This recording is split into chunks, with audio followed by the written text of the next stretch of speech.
Welcome to Teaching Truth. My name is Glenn Cartwright. Picture the scene on Mount Sinai. Moses is there with God. The mountain is trembling.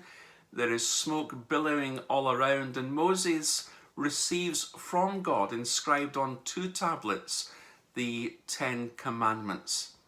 And today we want to take, as it were, the first of those 2 tablets and consider the reverence that the 10 Commandments commands us to have.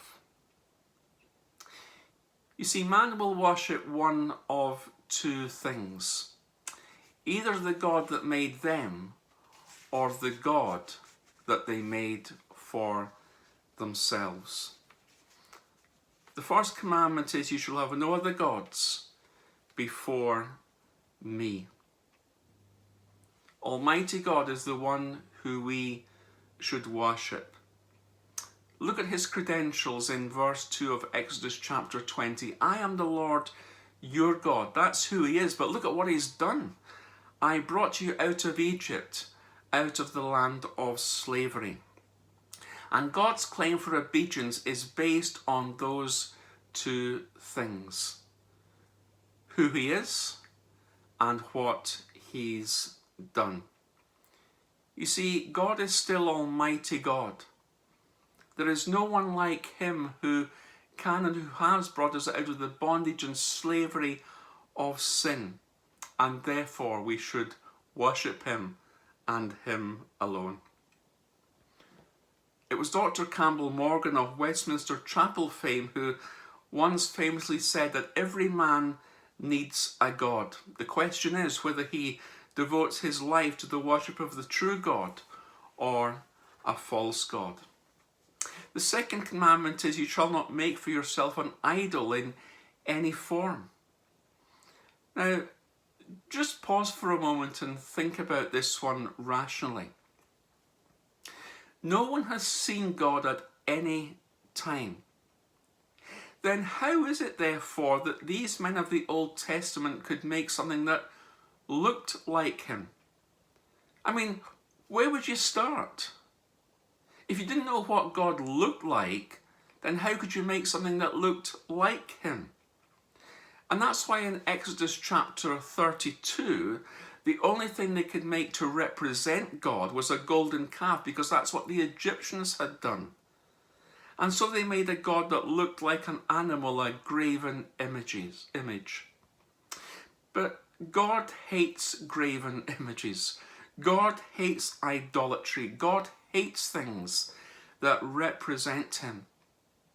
Now, we wouldn't be so heathen as to make idols of stone or wood or gold and get on our knees and bow down and worship them.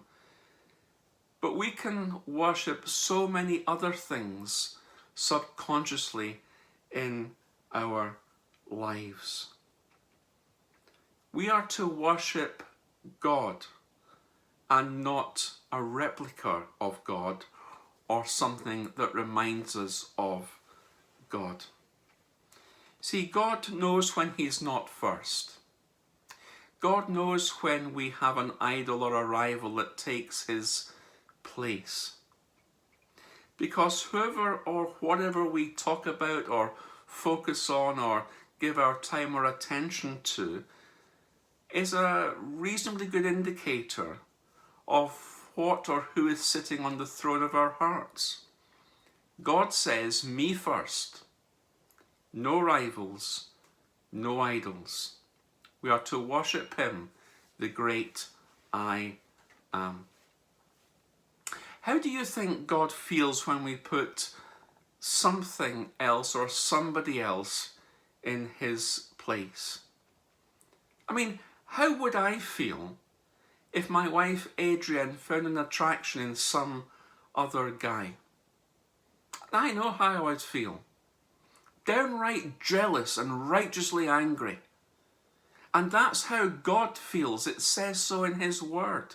It says that he's a jealous God, jealous for our love, jealous for our lives that he wants to share. And when we deny him what he's really after, our love, our worship and our praise, it hurts him. See, we break the first commandment when we put something before God, and we break the second commandment when we put something instead of God. We can have all sorts of idols in our lives. Houses, cars, clothes, all sorts of things. And sometimes we worship the way we worship. And we miss worshipping the one we were made to worship. Let me say that again. Sometimes we can worship the way we worship, and we can miss worshipping the one we were made to worship. Now, I believe that's got a lot of profound truth in it when we reflect upon it. See, God will have no idols. God will have no rivals. God will have no substitutes. God calls us to worship him, to love him, and to serve him only. Before we got married, I often joked with Adrienne about who would be the boss in our house. Well, I knew the answer would certainly not be me, and it was certainly not going to be her.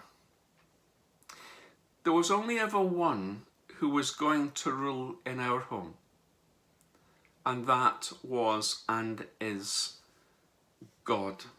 To have that reverence for him, to give him his rightful place. Is God first in my life? Is God first in your life? And do we reverence his day? Do we keep Sunday as a special day set aside for God? Do we take time to worship him every week? Do we take time to come and to hear his word?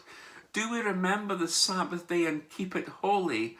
Or do we do in that day what we do in some of the others? Whenever I think of this commandment, I always think of the film Chariots of Fire, featuring Eric Liddell. And if you remember the film, you'll recall that as Eric comes out of church one Sunday morning, he bumps into a couple of young boys kicking a ball in the street, and in friendly but challenging words says to them, "The Sabbath's not a day for playing football now, is it?"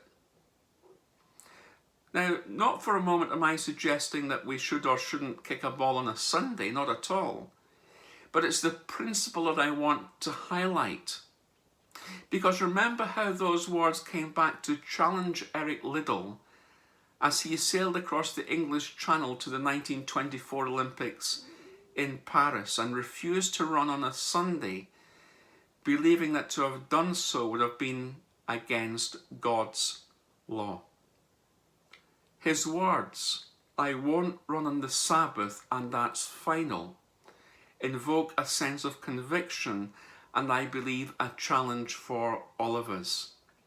And yet it was because he honoured God, God honoured him, as he then went on to win the 400 metres race that he had not trained for on the Thursday. Remember in the film Chariots of Fire, that crumpled piece of paper that Jackson Schultz, the American athlete who respected Liddell's stance, gave him just before the race. It says in the old book, "They that honour me, I also will honour."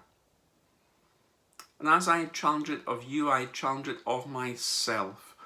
The challenge, the commandment that God has given to us of remembering the Sabbath day and keeping it holy. We are to have reverence for God, for his name, for worshipping him, and for his day. We never lose out when we put God first. For it says in the old book, "They that honour me, I also will honour." God bless you.